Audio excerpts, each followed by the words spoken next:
મંસૂરી પરવીન છે અને આજે આપણે જોઈશું દૂધીનો હલવો। તેમાં આપણને જોઈશે કે આ બદામ છે, આ કિસમિસ છે, આ ખાંડ છે, આ 250 ગ્રામ ખાંડ છે, પછી આ કલર છે, આ ઘી છે અને અડધો કપ દૂધ છે, આ ઇલાયચી છે, આ એક થેલી દૂધ છે અને આ દૂધી છે 500 ગ્રામ। હવે આપણે સૌપ્રથમ તેના અંદર દૂધ નાખી દઈશું। જે અડધો કપ આપણે લીધું છે મલાઈવાળું દૂધ છે તેમાં હવે દૂધીનું છીણ નાખી દઈશું।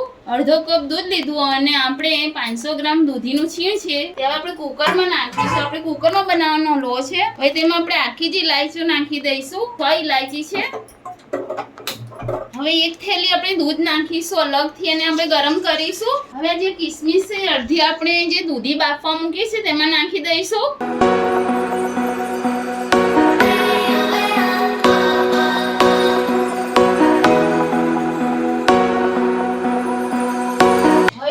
દૂધી મૂકી છે કુકરમાં તેની આપણે 7 સીટી બોલાવીશું। હવે આપણે આ દૂધ જે નાખ્યું હતું તેને આપણે છે ને તો બાળ્યું છે થોડું। હવે તેના અંદર આપણે ખાંડ નાખી દઈશું। જે 250 ગ્રામ છે ખાંડ તે દૂધના અંદર આપણે નાખી દઈશું। પછી કલર નાખીશું, તેમાં આપણે લીલો કલર છે તે નાખીશું।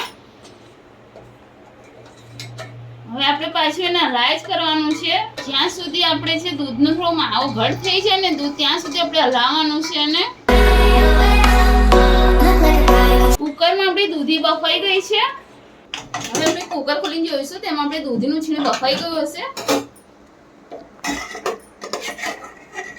હા, આપણે બફાઈ ગઈ છે દૂધીનું છીણ એ હવે આપણે દૂધના અંદર નાખી દઈશું।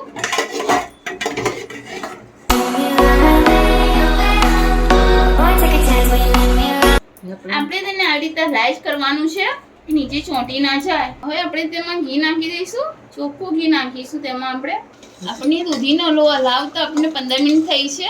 હવે થઈ જવા આવ્યો છે। એનું બધું પાણી ભરી જાય ત્યાં સુધી આપણે હલાવવા પડશે એને।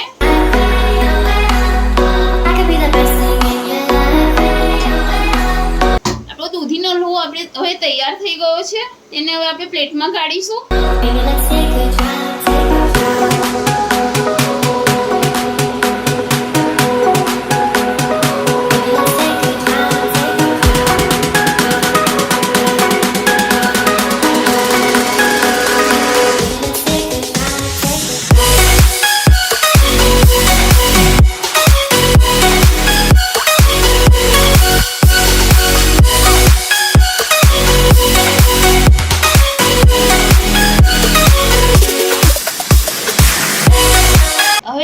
પ્લેટને ફ્રીજમાં મૂકી દઈશું 1 કલાક માટે। ઠંડો થશે ને પછી આપણે એને કાઢવાનો છે।